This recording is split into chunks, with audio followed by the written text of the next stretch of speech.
My name's Jessica, and up until a few months ago, my life was pretty much on the ideal track you'd expect for a 25-year-old.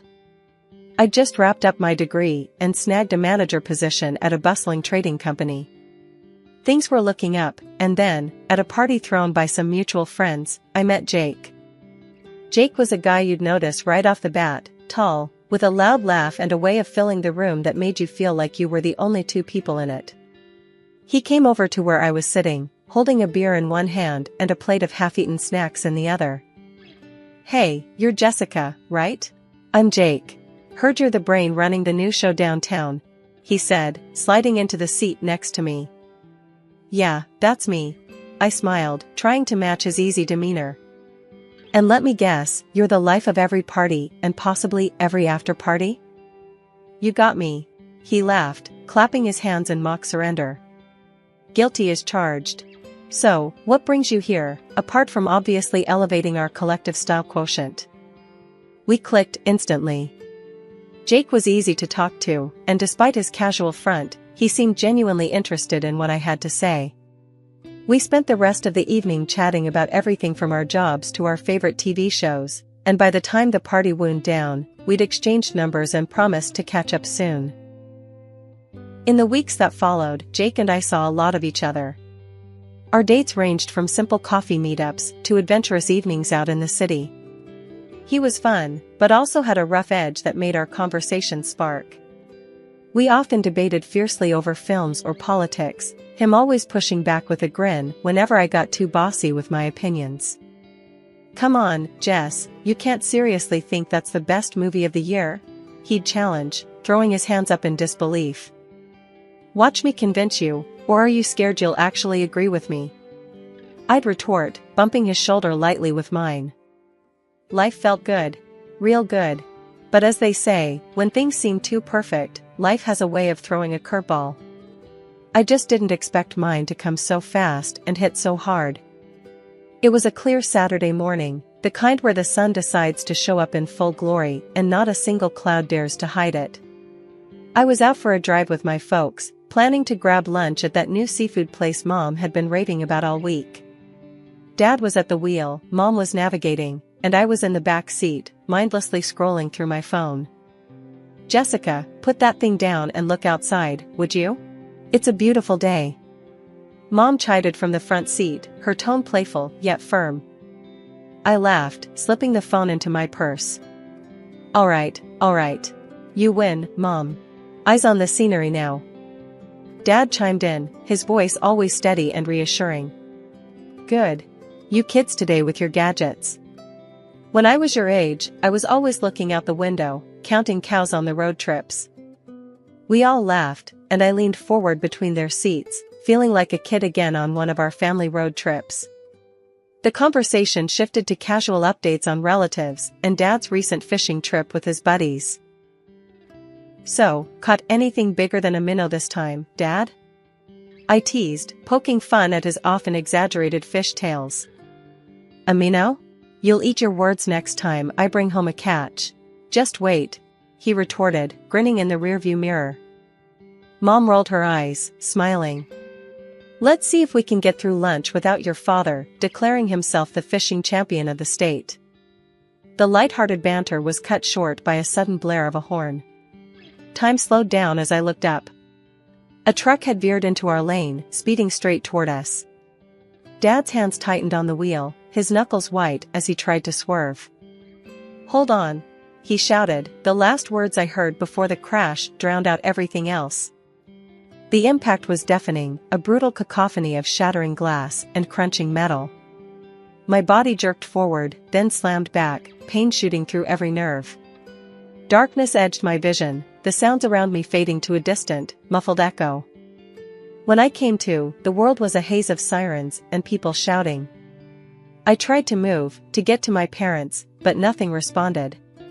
Panic clawed at my throat, my breaths coming in short, sharp gasps. "Ma'am, can you hear me?" A paramedic peered into the wreckage, his voice a lifeline in the chaos. "We're going to get you out of here, just stay calm." "Mom? Dad?" My voice was weak, barely a whisper amid the noise. "Are they?" The paramedic didn't answer, his eyes briefly flicking away before meeting mine again. I didn't need words to understand the truth. Tears blurred my vision as the realization hit me like a physical blow. They worked quickly to extract me from the mangled car. Every movement sent fresh waves of pain radiating through my body, but the physical agony couldn't touch the deep, tearing ache in my heart. At the hospital, doctors buzzed around me, their faces grim as they assessed my injuries. The news wasn't good, my spine was damaged, and my legs, they might never carry my weight again.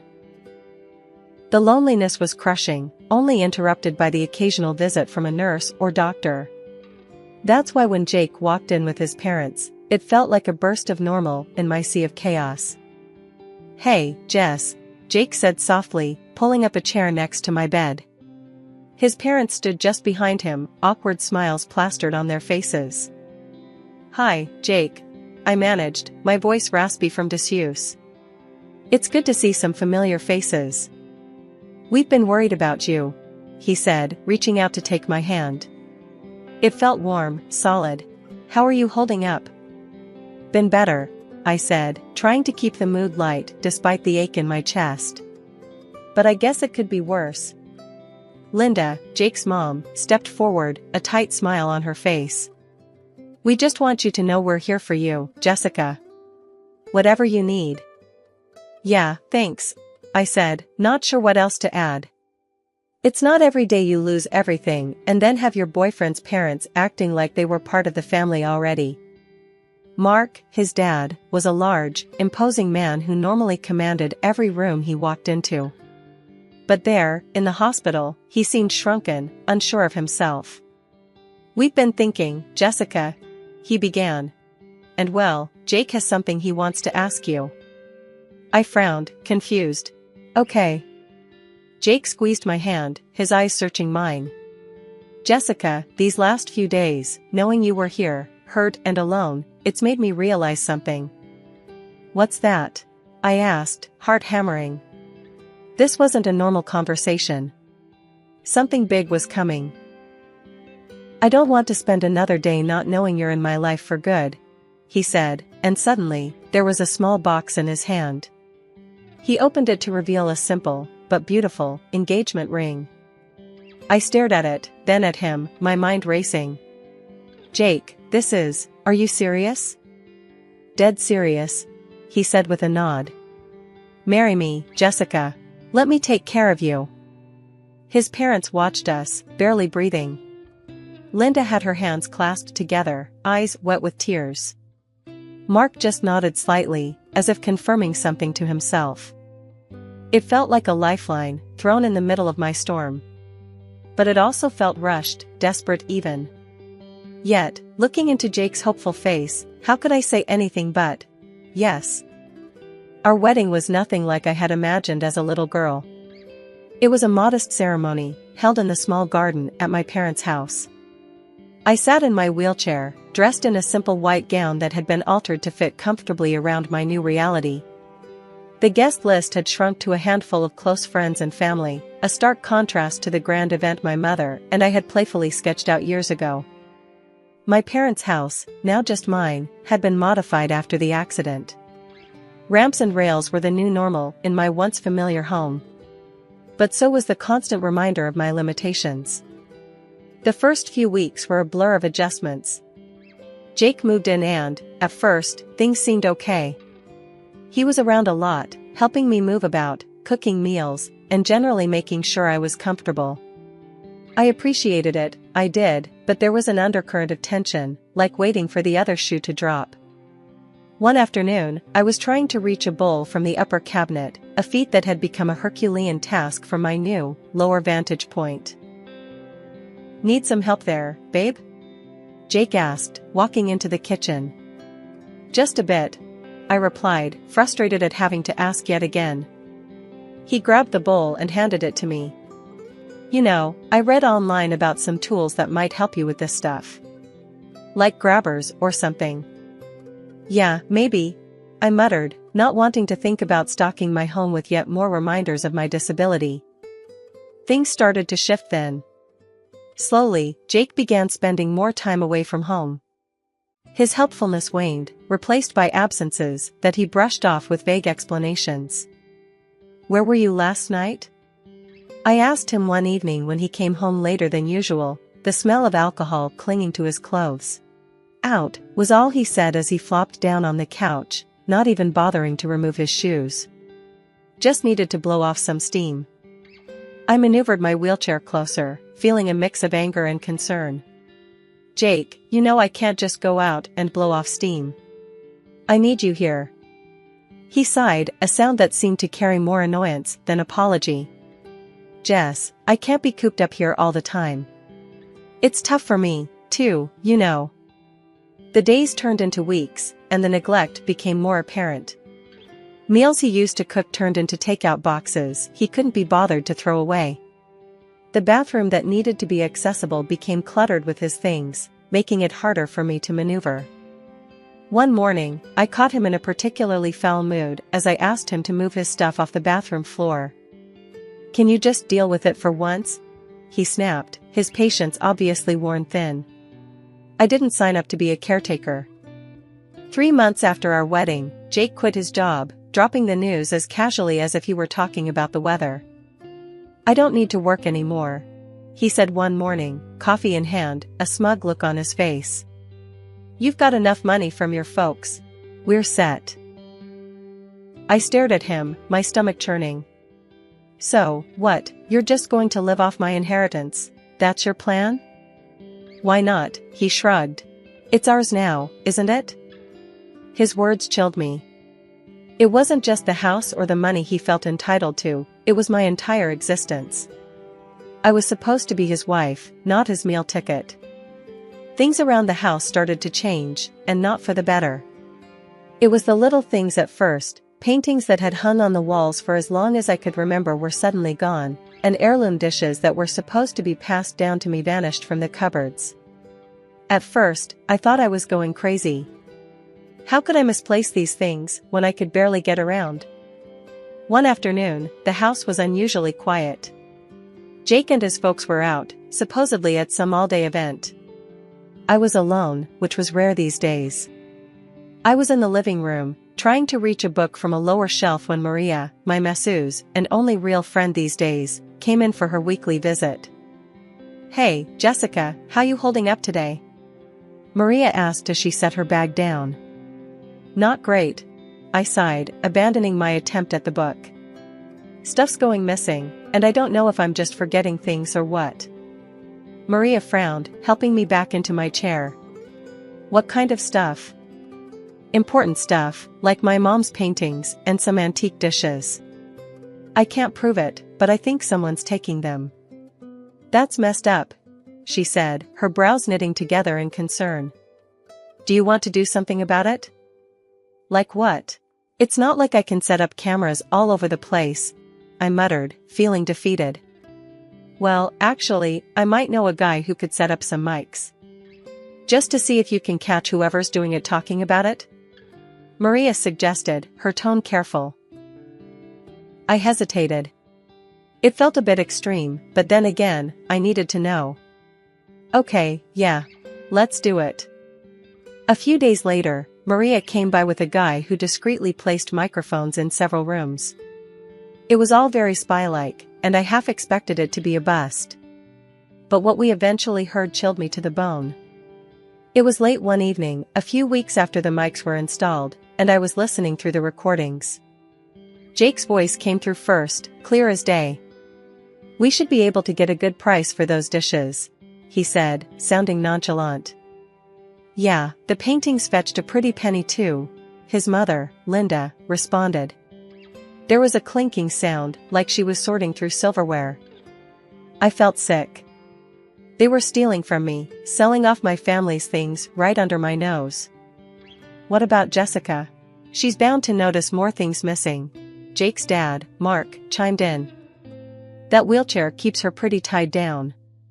And once we move her to a home, we'll have all the time in the world to sell off the rest," Jake said, a hardness in his voice I'd never heard before. I paused the recording, tears stinging my eyes. Not only were they stealing from me, but they were planning to get rid of me, to shove me in some home and wipe their hands clean of me. I replayed the recording when Maria came over next. She listened, her face set in anger. "We need to do something," she said firmly. "You can't let them get away with this." I nodded, wiping away tears. "I know. I don't know what to do. First, we save every recording. Then, we go to the police. And you call your lawyer." Maria plotted out, her tone brooking no argument. "Okay," I agreed, feeling a flicker of hope amidst the betrayal. "Let's take these bastards down."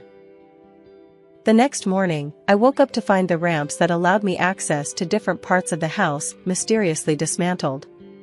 I stared in disbelief from the doorway of my bedroom, my usual path to freedom abruptly cut off.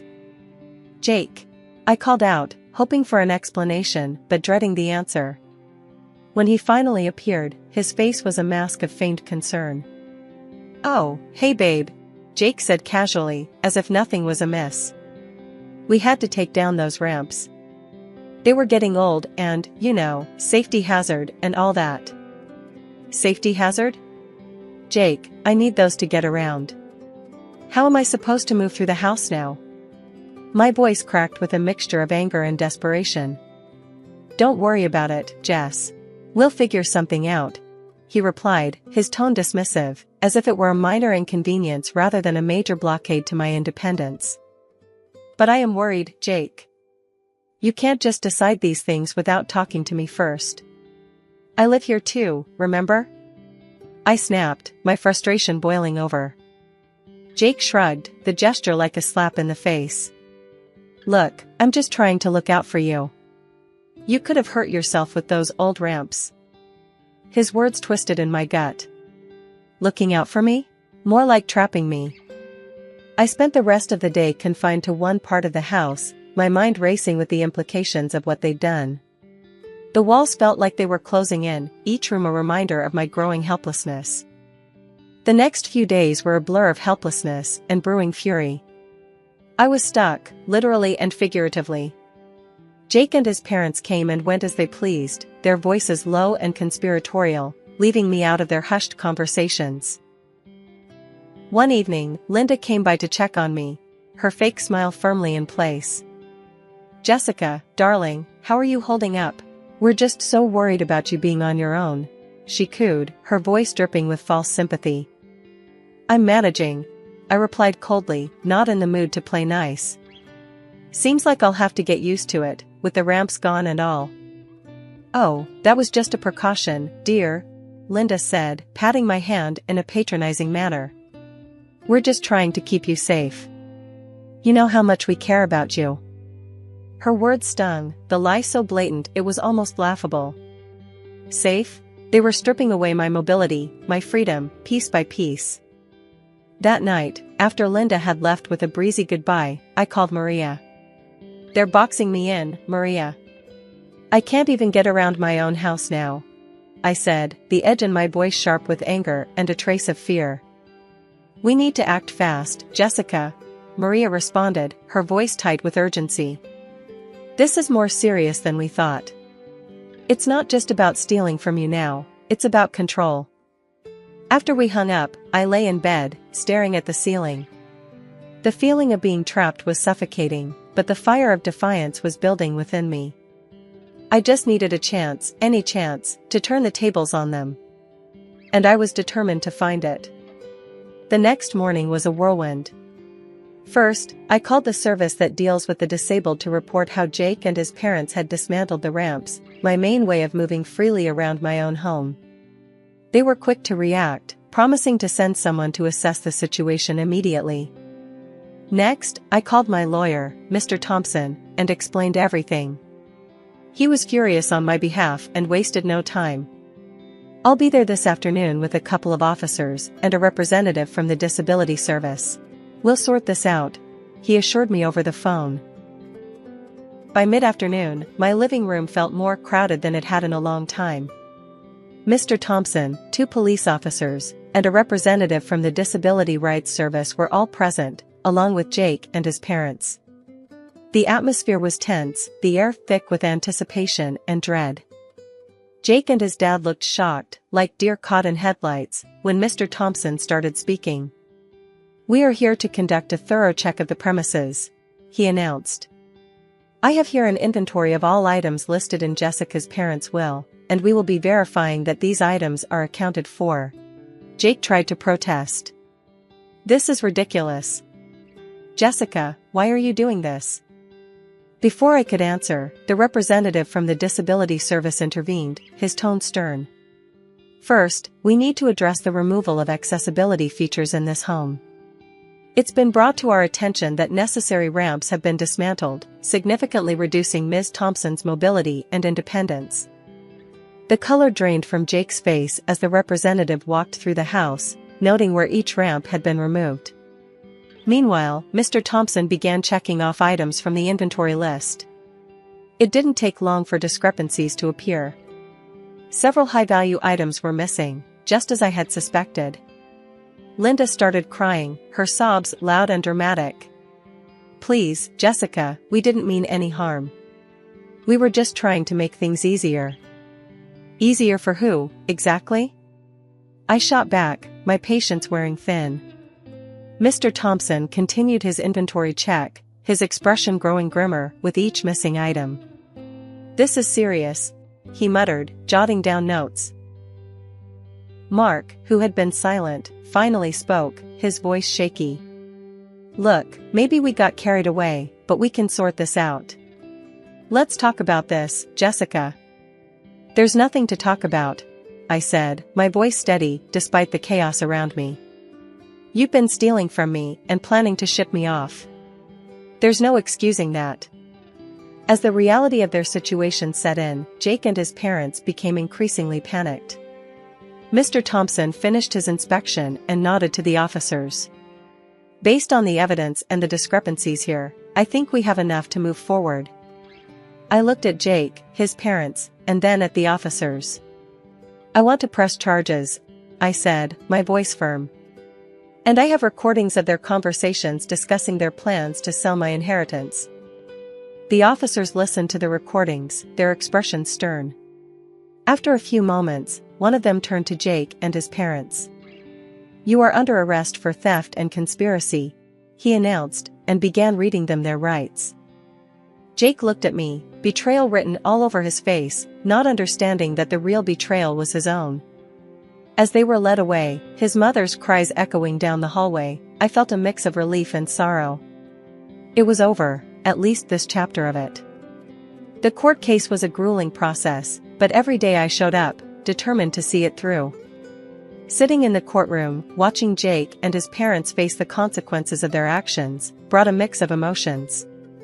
I was angry, but also relieved that the truth was finally out. During one of the breaks, Jake tried to approach me.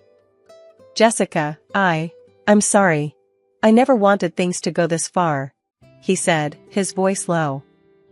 I looked at him, the man I thought I knew, the man I thought loved me. "Sorry doesn't change what you did, Jake. You made your choices." Jake and his parents were found guilty on multiple counts of theft and fraud. The judge was stern as he delivered the sentence. "Let this serve as a reminder that manipulation and greed have no place in our society," he declared. With the legal battles behind me, I focused on rehabilitation. The doctors were amazed at my progress. "You're a fighter, Jessica. You've come further than we initially thought possible," one doctor said during a session.